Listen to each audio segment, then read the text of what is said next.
Esta semana se lee la Perashá de Ekev. Ekev es la tercera Perashá del libro de Dvarim. Y en Ekev nos cuenta una de las cosas que cuenta la Torá, es el fallecimiento de Aarón a Cohen, Aarón el sumo sacerdote. Hoy vamos a hablar de un tema interesante, que en el Talmud dice, hace una comparación muy rara. Dice así, que para el mundo es tan duro la muerte de un tzadik, igual que lo fue la ruptura de las lujot, de las primeras tablas de la ley. O sea, es tan duro para el mundo cuando fallece un tzadik, que es igual o parecido a lo difícil de la situación cuando se rompieron las lujot, las tablas de la ley. Ahora, es sabido la filosofía jasídica que los ejemplos que nos traen en el Talmud, más allá que son ejemplos, se buscan ejemplos donde tengan puntos en común con lo que se quiere ejemplificar. En todo uno de los sistemas de estudio que hay, tanto en la parte revelada de la Torá, o sea, la parte común de la Torá, lo que es el Talmud, lo que es la Mishnah, la Halajá, como tanto lo que es la parte más oculta de la Torá, lo que es la filosofía o la Kabbalah. Una de las cosas que se explican siempre, o se intenta explicar, es parte de las reglas del estudio, es que cuando se ejemplifica con un ejemplo, el ejemplo tiene puntos en común con lo ejemplificado. No es a mero ejemplo. Y parte de eso, parte de por qué es así, porque el motivo es porque nosotros, la Torá es muy exacta. La Torá, cuando estudiamos Torá, inclusive también la Torá oral, cada cosa no viene a decirnos algo así nomás. Y de hecho, si alguien tuvo el mérito de estudiar en algún momento Talmud, se va a sorprender hasta cuánto el Talmud se basa en detalles, es una palabra que se usa así, porque los sabios dijeron de esto de tal manera u otra manera. ¿Por qué? Porque es sabido que los sabios, ni que hablan la Torá, sí, que la palabra Hashem, pero inclusive en el Talmud, que la Torá oral, cada palabra que se utiliza tiene un motivo, tiene un significado y tiene un contexto. Por lo tanto, entonces, cuando el Talmud ejemplifica que es la muerte de un tzadik es tan duro como la ruptura de las tablas, es porque hay un punto en común en estos dos casos. No es solamente lo duro y lo difícil de que falleció un tzadik, sino tiene que haber algo. Entre paréntesis, quiero contar que también, bueno, en este año, justo no cae esta semana, a ver, estamos martes, cae el domingo, también es el fallecimiento del papá el Yortzeit, del papá del Rebbe. Solo a modo biográfico quiero solamente contar que el Rebbe, como como el famoso dicho, no cayó muy lejos, el fruto no cae muy lejos del árbol. Si el Rebbe llegó a ser lo que era el Rebbe, los padres eran gente impresionante, pero ya lo conté en algunas oportunidades para que tengan una idea. Él era el rabino de la ciudad de Yekaterinoslav. Así era el rabino de la ciudad. De hecho, el Rebbe nació ahí. Y constantemente, bueno, en una época muy dura, con todos los soviéticos de la Unión Soviética, la KGB, lo perseguían todo el tiempo. Bueno, y de hecho, lamentablemente, lo encontraron, vaya a ser culpable de qué cosa. Obviamente, el rabino de la ciudad y con mucho, tenía que estar constantemente poniendo su vida en peligro, y lo hacía. Pero bueno, de hecho, en algún momento lo culparon, ya sabe qué cosa, y le dieron la pena de exilio 3 años, no 3 años, perdón, le dio una pena de exilio ahí a Siberia. Y estuvo ahí varios años. El exilio era con las esposas, así, dejaban ir a la esposa, pasaban las 1001 ahí, era fríos impresionantes, pero él falleció ahí, terminó falleciendo ahí en ese lugar, Y después la esposa sí, una vez que falleció el esposo, la esposa pudo salir y tuvo la gran suerte, Baruch Hashem, ¿no? De que con mucha ayuda internacional pudo llegar a Estados Unidos y ya vivió sus últimos años de vida en Estados Unidos, con su hijo, con el Rebbe. Pero solo a modo biográfico del padre, una de las historias que se cuenta de él tiene varios libros que se escribieron. Y los libros que se escribieron se llaman Likutei Levi Yitzhak, él se llamaba Levi Yitzhak, y después los imprimieron con ese libro, son los escritos, los manuscritos de Levi Yitzhak, son explicaciones cabalísticas, todos son explicaciones sobre Kabbalah, que muchas veces el Rebbe intentó, muchas veces de forma pública, explicar partes de los escritos del padre, pero lo interesante es dónde los escribió. No había papel en ese lugar, no había papel. De la esposa le iba a comprar papel de cigarrillos, porque en ese momento se hacía el cigarrillo con los tabacos, se hacía en el papel de cigarrillos, se envolvía el tabaco y así se hacía a la mano. La esposa le compraba papel para cigarrillos y ahí escribía todos sus escritos. Y esos escritos son los que hoy en día son los libros, son varios libros, todos escritos en papeles de cigarrillo. Que de hecho, la KGB confiscó esos manuscritos hace muchos años, y se enteraron años más tarde, o sea, porque la esposa, que después salió de Rusia, ya sabía que existían esos manuscritos. Cuando falleció el esposo, los rusos los llevaron y lo dejaron en la biblioteca del Kremlin, o ahí la biblioteca rusa, no sé qué. Cuando se abrió, le cayó en el 91, 90, cuando cayó Rusia, la Unión Soviética en el 90, se hizo mucha presión internacional y lograron una parte sacarla, o sea, ir y copiarla. Hasta hoy en día lo tienen ellos, claro, lo tienen ellos, pero se logró copiarlos. Y una parte, porque otra parte se lo vendieron los rusos, antes del 90 todavía, cuando era la ex Unión Soviética, se lo vendieron una parte a la Biblioteca Británica en Inglaterra, que se enteraron, o sea, con muchas presiones internacionales, se enteraron que parte de esos manuscritos estaban ahí, y después Chabad mandó que sí, aclaro, esos manuscritos nunca llegaron a manos de la biblioteca Rebbe, porque son, vaya a ser reliquias, que una parte está en la biblioteca rusa y otra está en la biblioteca británica, pero sí se logró con mucha presión que se dejen copiar, y hoy en día están varios libros que conozco, inclusive sé quiénes fueron de los que copiaron. Uno de ellos fue el director de la Sifriá de la biblioteca de Chabad, se llama Shalom Levin, uno también fue Kunin, y hay varios que fueron los encargados de ir con permisos especiales, todo, para poder ir a copiar, y hoy en día hay esos libros. Bueno, pero solo quería contar, porque justamente en esta allá también se habla del fallecimiento de un tzadik, como Aarón Cohen. Entonces, bueno, el Rebbe en esta playa muchas veces hablaba de la verdadera vida, de lo que es la verdadera vida de un tzadik, y en referencia a eso, justo hace una explicación muy interesante con respecto a esta relación que hay entre el tzadik en vida, o mejor dicho, cuando fallece en forma física, y la ruptura de las lujot, que en manos de Moshe, ¿sí? Cuando rompió las primeras lujot, las primeras tablas de la ley, después vinieron las segundas. Ahora, algo interesante, así vamos para explicar estos puntos en común, algo interesante que hay en este tema de las lujot, de las primeras tablas de la ley que se rompieron. Acá hay algo un poco interesante, que sorprende un poco. ¿Qué se hicieron? A ver, las tablas de la ley eran letras, eran piedras. Tablas, no sé por qué se llaman tablas, pues debe ser que en castellano las tablas también quiere decir de piedra, pero eran piedras, ¿sí? Eran piedras talladas.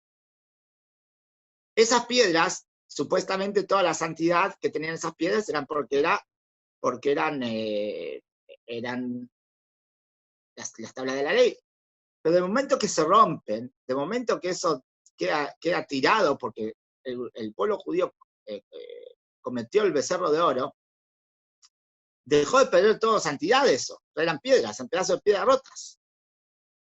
Sin embargo, nosotros encontramos que no solo que no se tiraron ni se desestimaron, sino todo lo contrario. Encontramos que después que se trae las segundas tablas de la ley, ¿sí? Después que Moshe bajó con las segundas, y se construye el Arón HaKodesh. El Arón HaKodesh era, como nosotros tenemos el arca en el templo donde está la Torá, también en el Bet HaMikdash, en el Mishkan, en el tabernáculo, después en el Bet HaMikdash estaba el arca, el famoso arca, el arca de las tablas, sino el arca de Noé. El arca de las tablas, es decir, desde el Arón HaKodesh. Y ahí se guardaban no solamente las lujot, las segundas lujot, que fueron las que finalmente quedaron, sino estaban guardadas ahí también los pedazos de piedra rotos de las primeras tablas. Y es sorprendente. Es sorprendente. O sea, aclaro que está determinado en las leyes que también tienen que estar guardadas ahí las partes rotas de las tablas. Y es algo sorprendente. ¿Para qué? Pero no solo para qué. Es más aún la pregunta. Es algo contraproducente. Porque eso demuestra un pecado. ¿Y qué pecado? Estamos hablando del peor pecado que existió en el pueblo judío como pueblo. El becerro de oro. Que hasta el punto está escrito que todo pecado que comete el pueblo judío a su futuro hasta que venga el Mashiach, tienen todos un pedacito del becerro de oro. Porque espiritualmente está tan grave que quedó ese efecto hasta que venga el Mashiach. Entonces, ¿cómo puede ser que se guardaba algo tan contraproducente en el arca? Pero más todavía, hay una ley que cuando se iba a la guerra, el pueblo judío salía a la guerra, estamos hablando de la guerra que era de la guerra de la conquista para la guerra de Israel, para entrar a la tierra de Israel. La mitzvah era que salían a guerrear con el arca. Sacaban el arca del tabernáculo e iban a la guerra. ¿Para qué? Supuestamente para tener la fuerza divina también en la guerra y poder ganar. Y acá la punta entonces más aún todavía. ¿Cómo puede ser? ¿Sí? ¿Cómo iban a salir a la guerra con algo que les recuerda constantemente el becerro de oro? Estamos hablando del pedazo de piedra de las primeras lujot, donde realmente eso era el resultado de uno de los peores, sino el peor pecado del pueblo judío. A no ser que digamos que en esos pedazos de piedra había algo bueno. Y es tan bueno que tenemos el mérito de salir con eso a la guerra para poder ganar la guerra. ¿Y qué es ese punto tan bueno que hay en los pedazos de las lujot rotas? Explican los sabios así. En las lujot había dos cosas santas en esas lujot. Por un lado, las lujot fueron hechas por Hashem. Eran, imagínense, era algo hecho de mano y obra de Hashem directamente. Eso es impresionante. Por otro lado, tenemos la escritura que había en las lujot. La escritura que había en las lujot era una escritura que tenía algo muy especial. Esa escritura era tallado, pero el tallado era de tal manera que en ese tallado había muchos milagros en ese tallado. Porque está escrito, por ejemplo, uno de los ejemplos es que el tallado iba desde un lado de la piedra hasta el otro lado de la piedra. Supuestamente, cuando tenemos un tallado de un lado hacia otro, de un lado se lee correcto, pero del otro lado se tendría que leer en forma incorrecta. O sea, se tendría que leer al revés.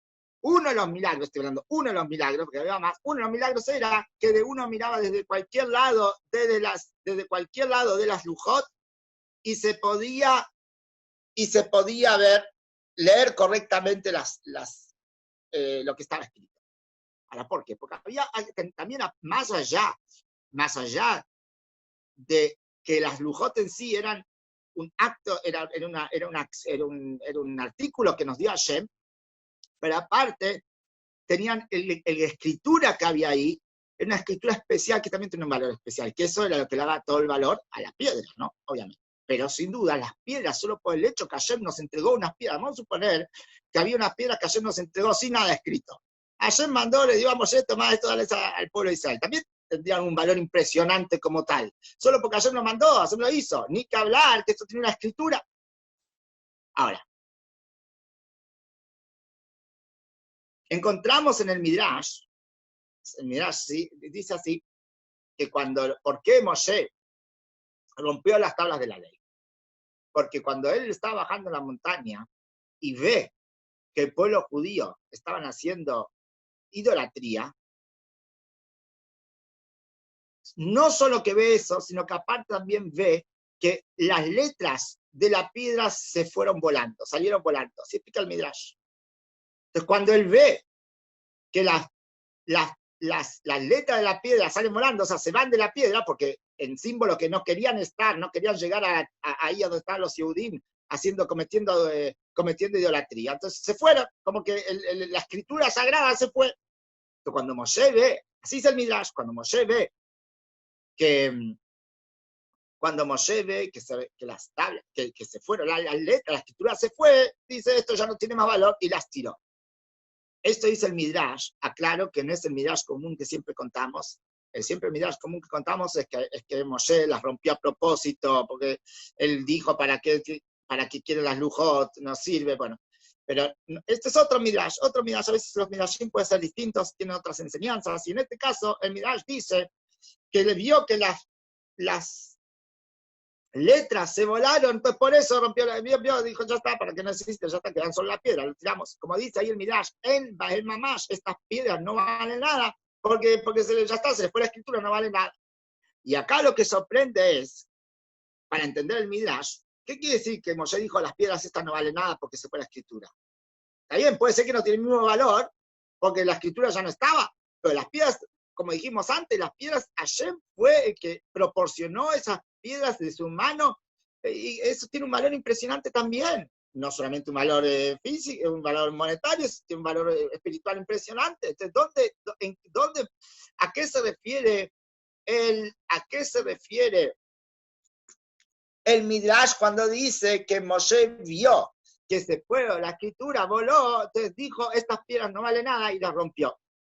Y explica la filosofía jasídica algo impresionante. Dice así.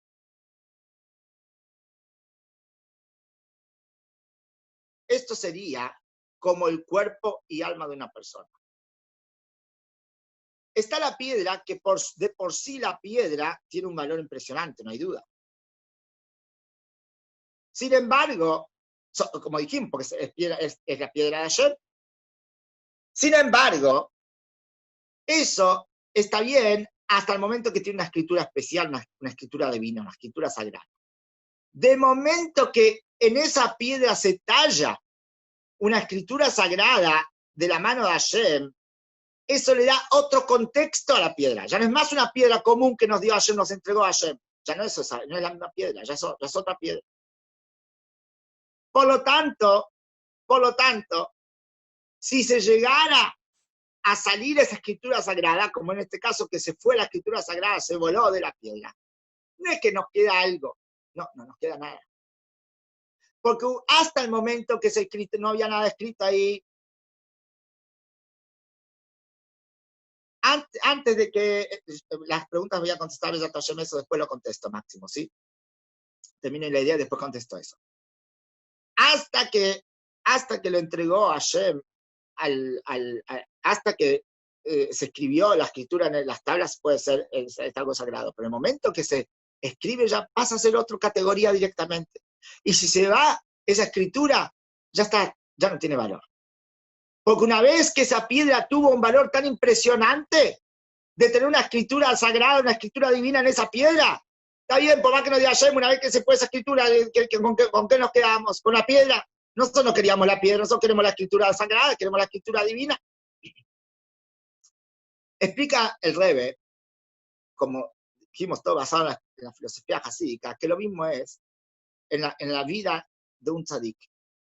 En la vida de un tzadik tenemos el cuerpo, que el cuerpo en sí puede ser que tiene su valor, no hay duda, que tiene su valor, como que no, es un cuerpo que Hashem dio y entregó, pero una vez que entra el alma divina a ese cuerpo, el cuerpo pasa a otra categoría, pasa a otra categoría. Ya no existe un cuerpo sin alma, ¿sí? Vamos a decir, no existe un cuerpo, pero si supusiéramos que puede existir, por ejemplo, vivir 10 años sin alma y después entra el alma divina, ese cuerpo pasó a otra categoría, ya no es el mismo cuerpo que antes, es otra cosa. Por eso, explica Rebe, que acá está el punto en común entre las tablas de la ley, las tablas que se rompieron, el Shvirat HaLuchot se rompen, como cuando el tzadik fallece. El punto en común es, el tzadik, una persona justa, una persona santa, con su alma en vida, ese cuerpo completamente se transforma en otra cosa. No es un cuerpo humano, es un cuerpo divino, de forma figurativa. Ese cuerpo no es un cuerpo físico común y corriente. Cuando el tzadik, a través de su alma, tiene ese poder de trabajo espiritual sobre ese cuerpo pasa completamente a otro nivel. Y como es igual cuando las lujot se escriben con esa escritura divina, la piedra pasa a ser otro nivel completamente, es otra piedra, ya no es la misma piedra que antes. Y por lo tanto, cuando se rompe, cuando esa piedra, cuando esa escritura se va, se vuela y se rompe la piedra, eso es muy parecido cuando un tzadik fallece, que una vez que logró de ese cuerpo, el alma se desprende de ese cuerpo donde toda su vida logró hacer de un cuerpo algo impresionante y se desprende, el cuerpo ese ya no vale nada. Ahora, pero ¿qué sí nos queda? Porque hay que quedarse con la parte positiva, no con la parte negativa. ¿Qué sí nos queda? Nos queda acá la enseñanza impresionante. Como dijimos, el valor que tenían esos pedazos de piedra, a tal punto que salían a la guerra con esos pedazos de piedra. Por más que de alguna manera tenía un recuerdo negativo. ¿Por qué? Porque justamente, ¿qué demuestra esos pedazos de piedra rota? Justamente demuestra que lo que vale ahí no es la piedra, lo que vale es la parte espiritual de la piedra, la escritura que había en la piedra. Y eso es lo que incentivaba a los Yehudim, a la guerra. ¿Para qué iban a la guerra? A conquistar tierras. ¿Pero para qué iban a conquistar tierras? ¿Para tener más plata? ¿Para tener más poder? ¿Para tener más propiedades? No. Toda la misión de la conquista de la tierra de Israel era porque justamente en la tierra de Israel Hashem había decidió y decide que en la tierra de Israel, en el contexto halágico, ¿sí? como corresponde a la tierra de Israel, es el lugar donde hay que servir a Hashem, donde iban a construir el primer templo, después el segundo templo, donde iban a haber todos los reyes, o sea, que eso es lo que incentivaba a los Yehudim, esas piedras rotas, iban a la guerra con ellos, porque eso es lo que incentivaba a los Yehudim para entender que ahora no estamos saliendo de la guerra solo porque sí, para ganar un poco de tierras o para tener un lugar donde vivir, no, sino porque nuestra misión en esta conquista es lograr hacer de la tierra de Israel lo que logró la escritura sagrada y divina en esta piedra. Y que si no se logra eso, son pedazos de piedra que no valen nada. Por lo tanto, esa conquista que teníamos que lograr, entrar a la tierra de Israel con la conquista, con toda la intención del mundo, que la tierra lo valga. La tierra lo valga solamente si se iba a lograr que esa tierra sea una tierra que sirva a Dios. Y como dijimos, eso tiene relación directa con esta perashá, que cuenta el fallecimiento de Aarón HaKohen, porque justamente es la misma idea, como explicamos recién, donde se ve realmente la grandeza, la santidad de un tzadik, es cuando después del fallecimiento. En vida, el tzadik logra que su cuerpo pase a otro nivel completamente. Porque el alma ilumina de tal manera, ese alma divina que tiene el tzadik, ilumina de tal manera que ese cuerpo es otro cuerpo en otro nivel. Pero lo bueno, entre comillas, una vez que deja ese cuerpo es que ¿qué queda del tzadik queda toda la parte espiritual y que ya no tiene límites. Porque el cuerpo, más allá de la grandeza del cuerpo y de lo fabuloso del cuerpo y hasta lo divino del cuerpo, pero el cuerpo es algo muy limitado. Inclusive en la vida de un tzadik, el cuerpo necesita comer, necesita dormir, el cuerpo puede estar en este lugar, no puede estar allá. Y el tzadik, la grandeza del tzadik es cuando deja ese cuerpo, ahora también su manera de iluminar en el mundo es una manera limitada. Ya el cuerpo ya no necesita ese cuerpo. Pero entonces, para terminar con algo positivo y lindo, la enseñanza que nos deja esta semana la Pashá con respecto a la muerte de Aarón, el fallecimiento de Aarón a Cohen, ¿sí? El sumo sacerdote, él no fue el cuerpo que dejó, sino la grandeza que dejó.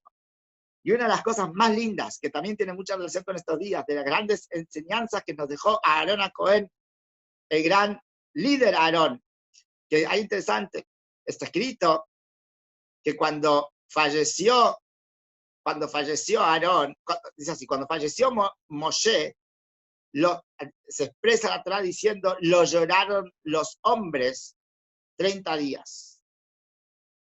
Y sobre el fallecimiento de Aarón, dice la Pashá esta semana, que cuando falleció Aarón, lo lloraron hombres y mujeres 30 días.